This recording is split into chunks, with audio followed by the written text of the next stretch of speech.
So आपण काय केलं, आपण या ठिकाणी बघितलं की सेकंड ऑर्डरचं स्टँडर्ड इक्वेशन काय राहते. स्टँडर्ड इक्वेशन ते पाहिलं की omega n square divided by s square plus twice zeta omega n s plus omega n square.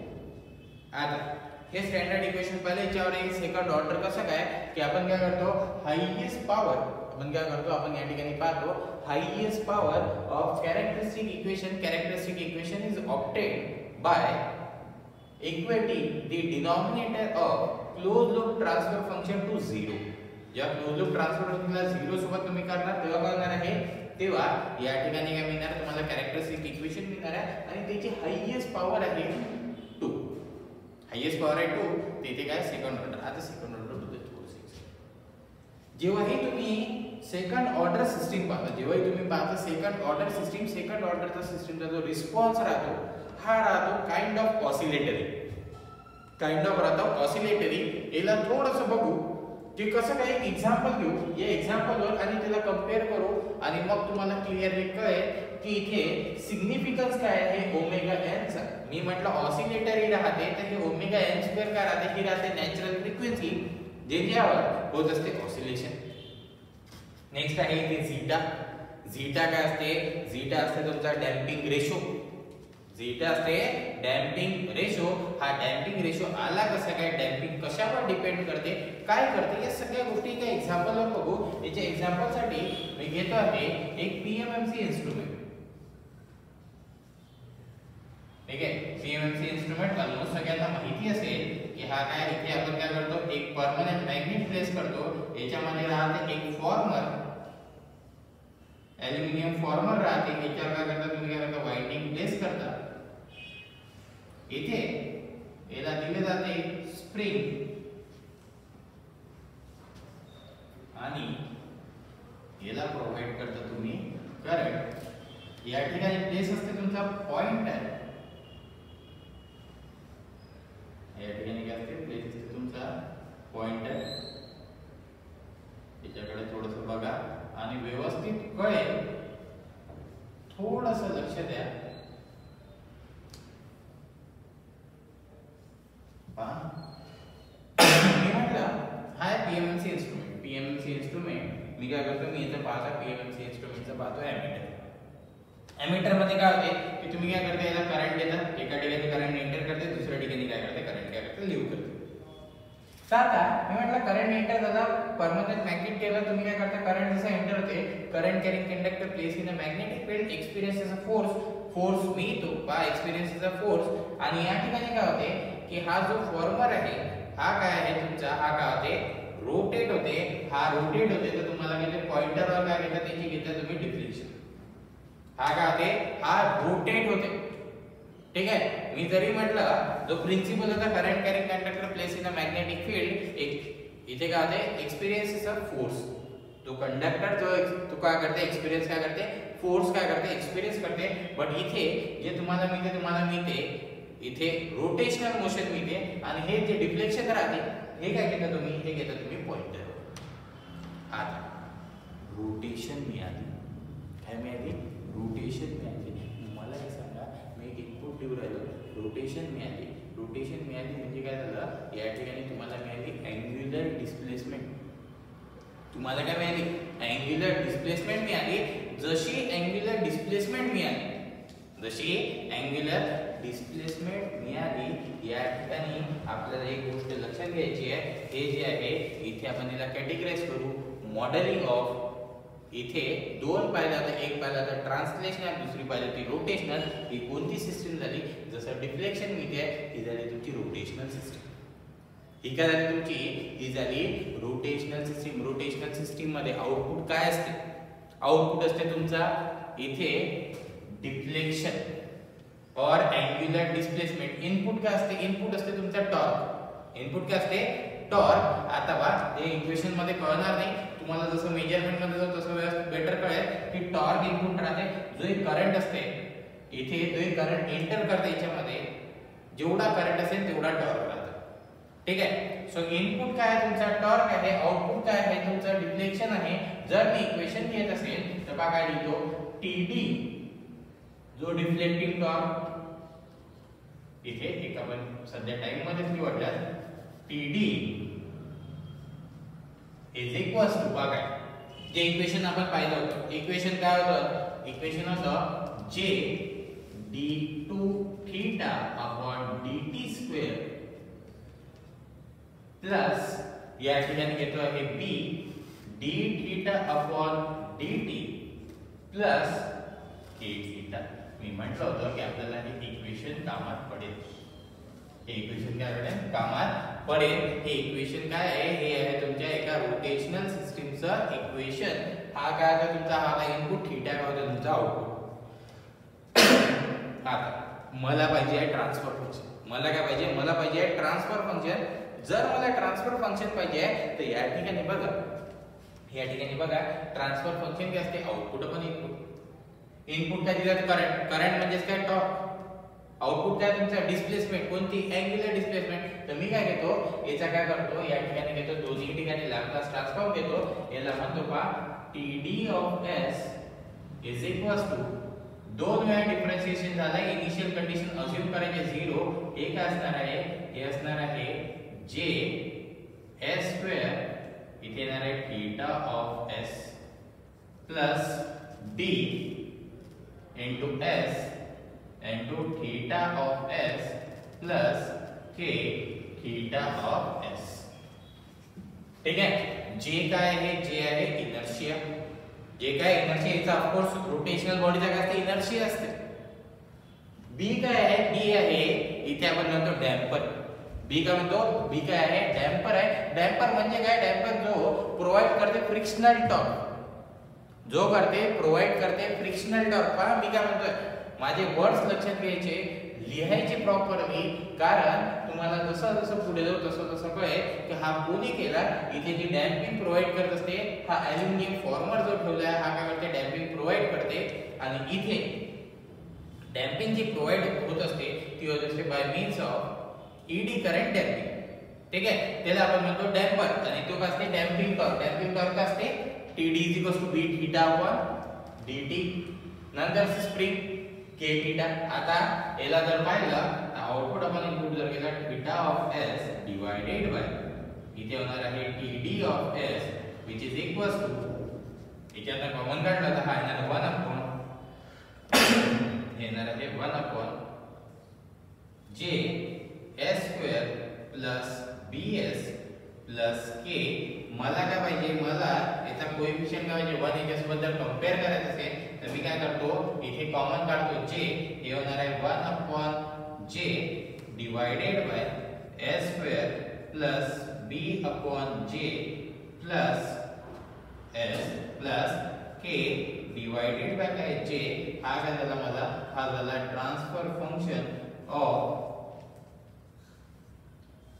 PMMC instrument आता मला हे समजून घ्यायचं हे काय आणि मला याचं वर्किंग समजून घ्यायचं याचं काय करायचं वर्किंग समजून घ्यायचं या इक्वेशन्स वरनं कसं काय मॅथमॅटिकल इक्वेशन कसं काय मॅथमॅटिकल इक्वेशन जे आलं ते आलं तुमच्या थेरी वरनं जातं आलाय आता बघा कसं मला सांग करंट दिला तर करंट दिलाय कुठलाही ॲमीटर से जसं त्याला इनपुट देणार काय होणार तो काय होणार डिफ्लेक्ट होणार मी म्हटलं 5 एम्पियरचं एक एक्झाम्पल घेतो याची रेंजच 5 एम्पियरची आहे याची रेंजच काय आहे 5 एम्पियरची आहे हा काय झाला हा पुढे चालला पुढे 5 एम्पियर कडे येऊ राहिला इथे आपण एक घेऊन घेऊ 5 एम्पियर इथे आहे ठीक आहे ही आहे 5 एम्पियरची लाईन पहा काय झालं हा पुढे चालला इथे येणार आहे पहा काय रिस्पॉन्स पाहिजे नेचर ऑफ रिस्पॉन्स म्हणजे काय स्लो आहे फास्ट आहे ऑसिलेटरी आहे काय आहे स्लो आहे फास्ट आहे ऑसिलेटरी आहे की ऑसिलेशन्स आहे मग ते त्याच्यानंतर डायोड होत आहे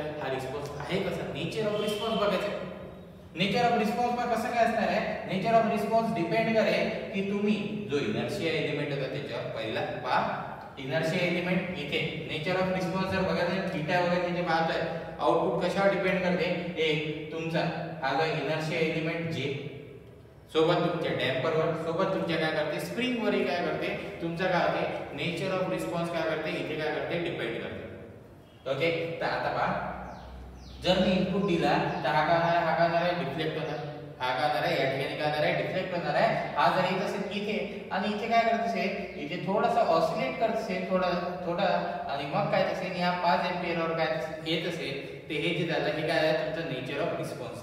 हा काय झाला तुमचा नेचर ऑफ काय झाला, रिस्पॉन्स झाला. तर आता नेचर ऑफ रिस्पॉन्स कसा काय डिपेंड करते, नेचर ऑफ रिस्पॉन्स डिपेंड करते याच्यावर. जे ऑसिलेशन्स आहे, ऑसिलेशन साठी ओमेगा n स्क्वेअर मी जर कंपेअर करत असेल तर omega n is equals to काय येत आहे, omega n is equals to येणार आहे under root of k divided by g. Simple दिसते जर मी कंपेअर करत असेल. ठीक आहे, इक्वेशनला खालच्या इक्वेशनला कंपेअर करायचं. ओके, कंपेअर करत असताना डिनॉमिनेटरला आपण काय करू, कंपेअर करू. तर इथे ओमेगा n काय मिळालं मला, ओमेगा n मिळालं मला इथे under root k by j मिळाला. आता जर मी हे जर बघत असेल तर मला काय मिळाला, twice zeta omega n is equals to काय मिळाला, b अपॉन j. काय मिळाला, b अपॉन j. आता मला सांगा मला काय पाहिजे, झीटाची व्हॅल्यू पाहिजे. झीटाची जर व्हॅल्यू पाहिजे तर मी या टर्मला काय करतो, इकडे डिनॉमिनेटर मध्ये आणतो, ओमेगाला काय करतो इकडे आणतो. तर हा काय मिळणार, हा मिळणार आहे इथे लिहितो की झीटा इज इक्वल टू, बघा मित्र, zeta is equal to b divided by 2 under root of जो होता तुमचा k divided by j multiply by काय मिळतं, मल्टीप्लाय बाय जो आहे तुमचा आहे j. मल्टीप्लाय बाय काय मिळाला, या ठिकाणी मला काय मिळाला, j मिळाला. तर आता जर मी याला सॉल्व करत असेल तर काय करणार, j ला आतमध्ये टाकलं आपण j स्क्वेअर होऊन जाणार, हे होऊन जाणार पहा झीटा इज इक्वल टू काय होणार आहे, b divided by 2 under root k into काय j. हा काय आहे झीटा, झीटा काय असते, डॅम्पिंग रेशो. या ठिकाणी पहा zeta is directly proportional to damper. Zeta is directly proportional to काय आहे, डॅम्पर. आता हा झीटा काय करते, डॅम्पिंग रेशो काय करते, रिस्पॉन्स वर याचा कसा काय फरक पडतो, या गोष्टी मला बघायच्या, या गोष्टी अॅनालाइज करायच्या आहे. आता बघा की झीटा कशावर डिपेंड करते, डॅम्परवर डिपेंड करते. जसा डॅम्पर असेल ओमेगा n कशावर डिपेंड करते, एक स्प्रिंगवर, दुसरा कशावर, इनर्शिया एलिमेंटवर. जो इनर्शिया एलिमेंट जो हा जर खूप हेवी असेल, हा जर खूप हेवी असेल, पहा काय मला एक सांगा, हा जर खूप हेवी असेल तर जे काय जास्त, मला एक सांगा जर हेवी असेल, पहा काय हा हेवी असेल, हा जर आपला रोटेट होऊ राहिला, हा जर खूप हेवी असेल, हा ऑसिलेट होणार आहे का खूप जास्त, असा नाही. जर मी इनर्शिया एलिमेंट वाढवला तर माझा ओमेगा n वर फरक पडणार. सरळ जर इनर्शिया एलिमेंट जर वाढत असेल तर याच्यावर फरक पडतो. सोबत k चा पण एक इम्पॅक्ट आहे. k चा पण काय एक इम्पॅक्ट आहे.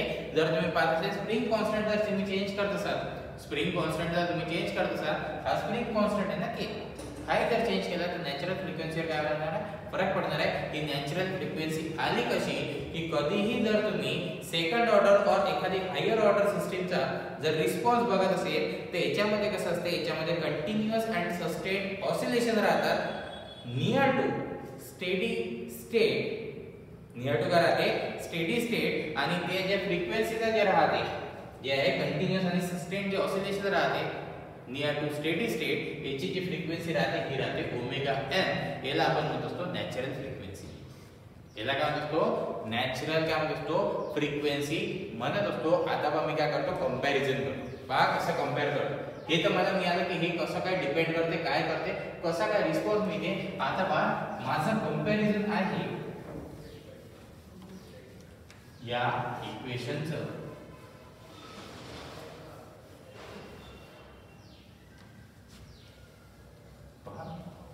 मी काय करतो, ते इक्वेशन दिसते मला कॅरेक्टरिस्टिक इक्वेशन. मी कॅरेक्टरिस्टिक इक्वेशनचे रूट पाहतो. कॅरेक्टरिस्टिक इक्वेशन पहा काय, s square plus twice zeta omega ns plus omega n square is equals to काय 0. पहा हे असं का बरं घेतलं, हे असं का बरं घेतलं, पहा काय होणार. याला जर मी सॉल्व करेन, पहा याला काय आहे, आउटपुट आपण इनपुट आहे, काय आहे आउटपुट आपण काय इनपुट आहे. मी काय केलं, इनपुट ने इकडे मल्टिप्लाय केलं. पहा एक सिंपल एक तुम्हाला सांगतो की कसं काय होते आणि कसं काय हे डिसाइड होत असते याच्यावर. s square plus twice theta omega ns plus omega n square multiply by r of s.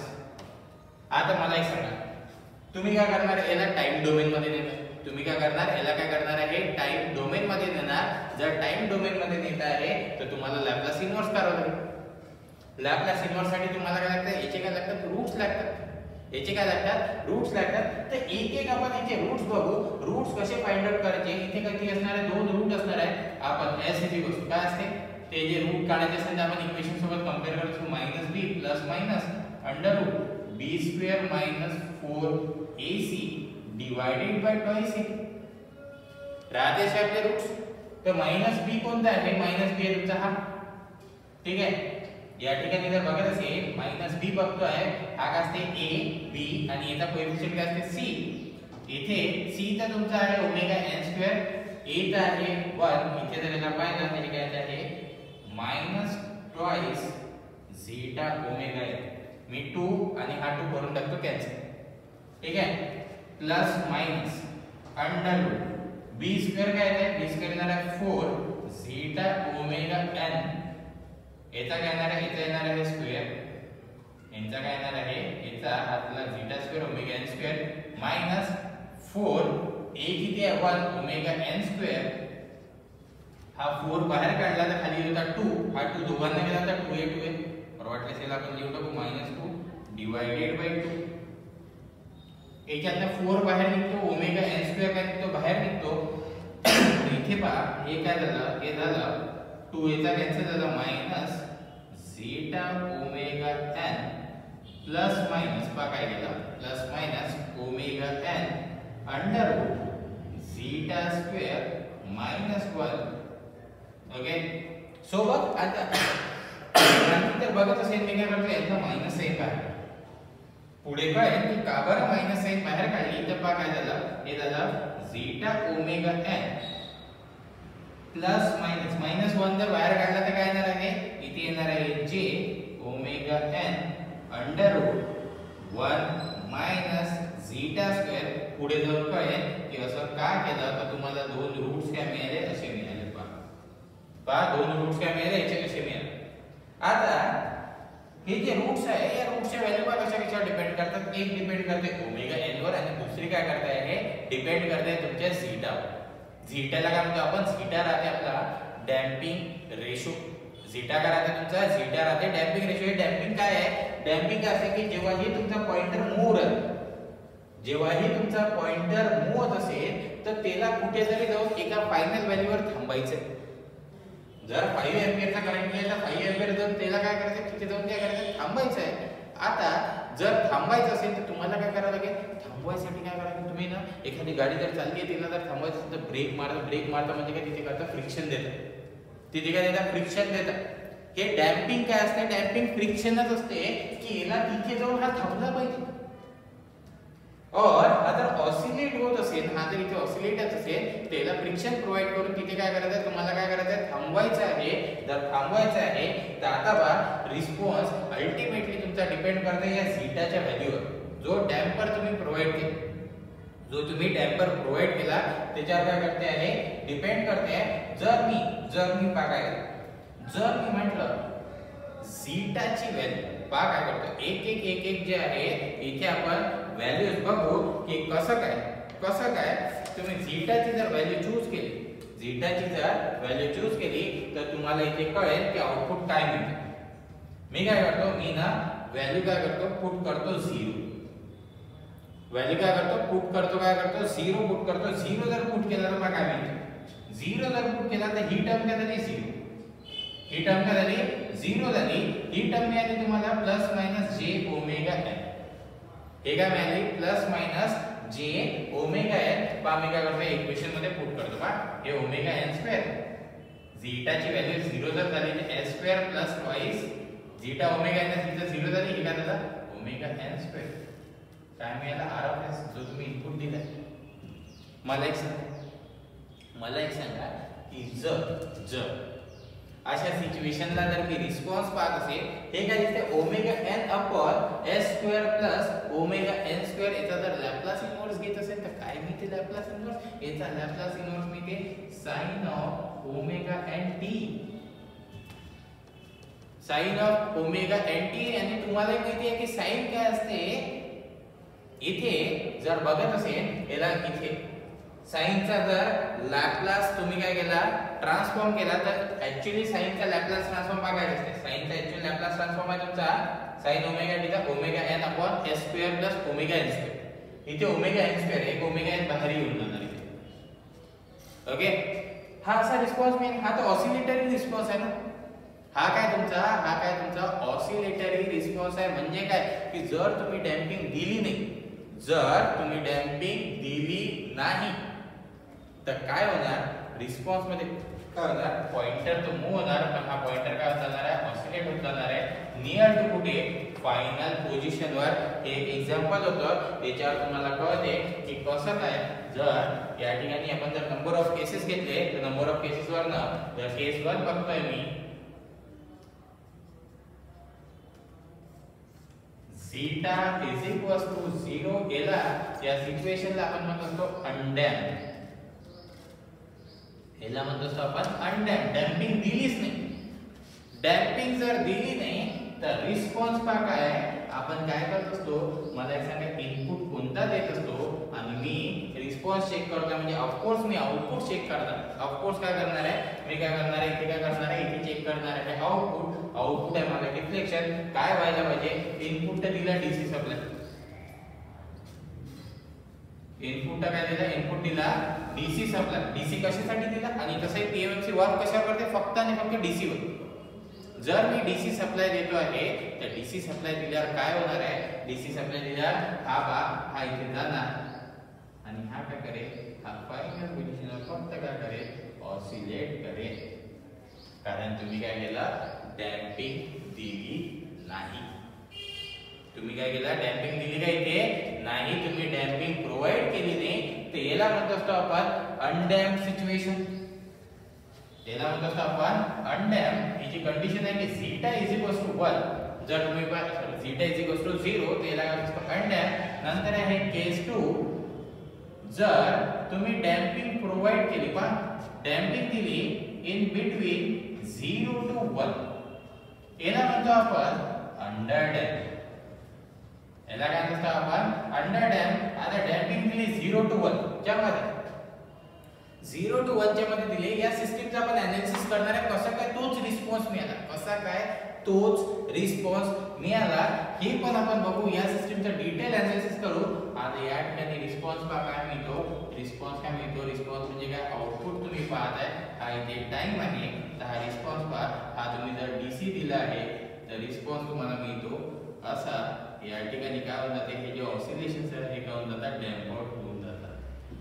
ते ऑसिलेशन्स काय होऊन जातात या ठिकाणी काय होऊन जातात डॅम्प आउट होऊन जातात आणि ही इम्पॉर्टंट आहे. आपण काय करतो नेहमी आपली सिस्टीम नेहमी प्रॅक्टिकली कुठलीही सिस्टीम ही राहते तुमची अंडरडॅम्प. रिझन ही आहे खूप जास्त.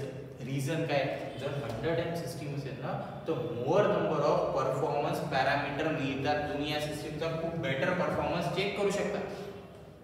परफॉर्मन्स बघू शकता की राइज टाइम काय आहे पीक टाइम काय आहे या ठिकाणी सेटलिंग टाइम काय आहे मॅक्सिमम पीक ओव्हरशूट काय या सगळ्या गोष्टी तुम्हाला मिळतात याच्यावर.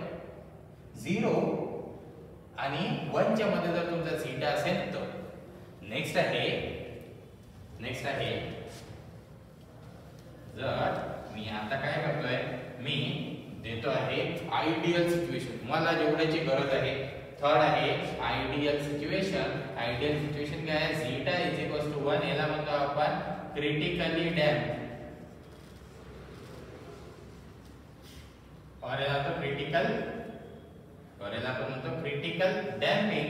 जर क्रिटिकल डॅम्पिंग म्हणजे असेल तर ही आयडियल सिच्युएशन आहे. ही काय आहे आयडियल सिच्युएशन. आयडियल म्हणजे काय आउटपुट आहे हा तुमचा टाइम आहे हा इथे इनपुट होता डीसी इनपुट दिला होता तर तुम्हाला काय मिळणार आहे इथे रिस्पॉन्स मिळणार असा फास्टर रिस्पॉन्स मिळेल. फास्टर काय मिळेल रिस्पॉन्स मिळेल. ट्रान्झिएंट काय असणार आहे कमीत कमी असणार आहे. ऑसिलेशन्स काय असणार आहे ऑसिलेशन्स असणार आहे निग्लिजिबल. ऑसिलेशन्स असणार आहे नेग्लिजिबल. तर ही जी सिच्युएशन आहे ही आहे क्रिटिकल डॅम्पिंगची. आणि जर मी लास्ट बघत असेल तर ही क्रिटिकल डॅम्पिंगची सिच्युएशन इथे बघून घ्या पाहता. जर तुम्ही ते पुट कराल तर बघा क्रिटिकल डॅम्पिंग ही क्रिटिकल डॅम्पिंग कशी करावी हे पण सांगतो तुम्हाला. क्रिटिकल डॅम्पिंग z = 1 जर पुट केला तर काय मिळणार आहे, हे काय मिळणार आहे, me omega n square divided bye s square plus twice omega ns plus omega n square multiply by r of s मिळणार. हा परफेक्ट स्क्वेअर बनतो. हा काय बनेल omega n square divided bye s plus omega n चा hole square. ठीक आहे, s plus omega n चा काय मिळाला, इथे काय मिळाला होल स्क्वेअर मिळाला. इथे होल स्क्वेअर मिळाला तर आता जर लॅप्लास इन्व्हर्स केला तर लॅप्लास इन्व्हर्स काय होणार आहे, t e raised to power minus t. a into t raised to power काय मिळणार आहे, minus t मिळणार आहे.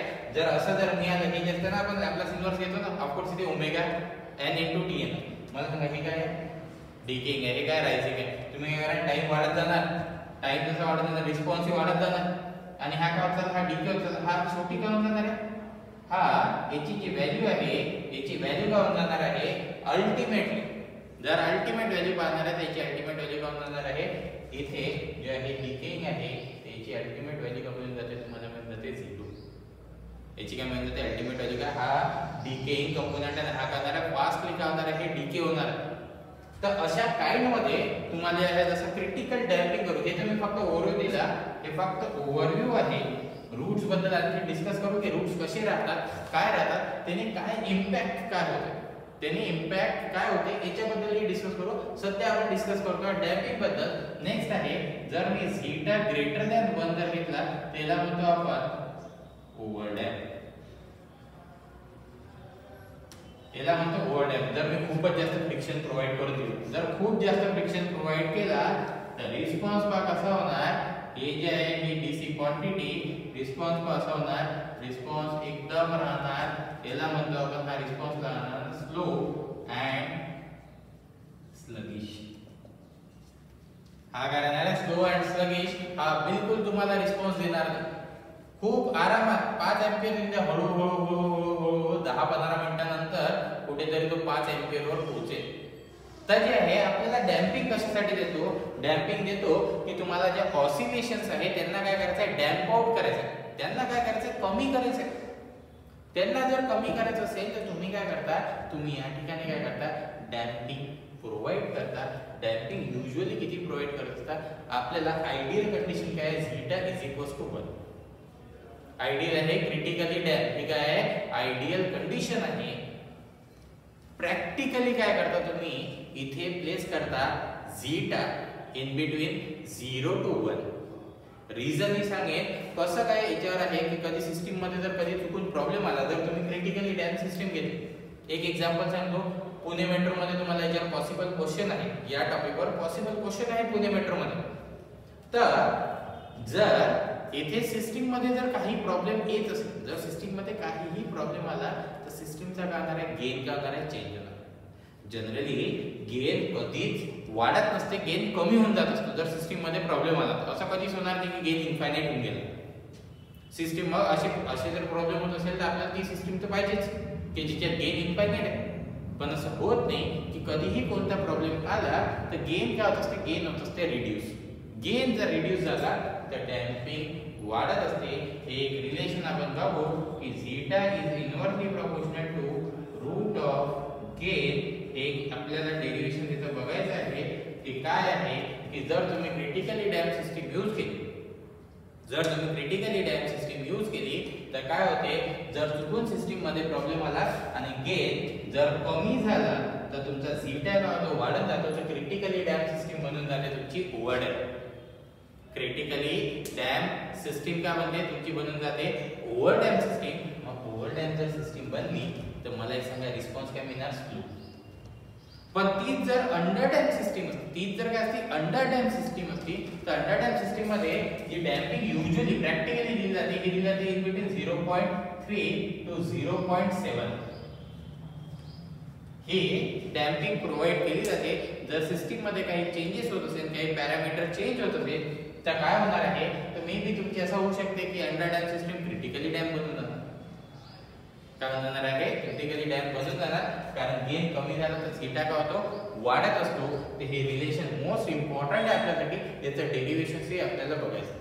सो आता या ठिकाणी आपण एनालिसिस करू की आपले अंडर डॅम्प सिस्टीमचा कसा काय रिस्पॉन्स राहते, काय राहते, कशा गोष्टी ज्या इथे जे आहे वर्क करतात हे सगळं.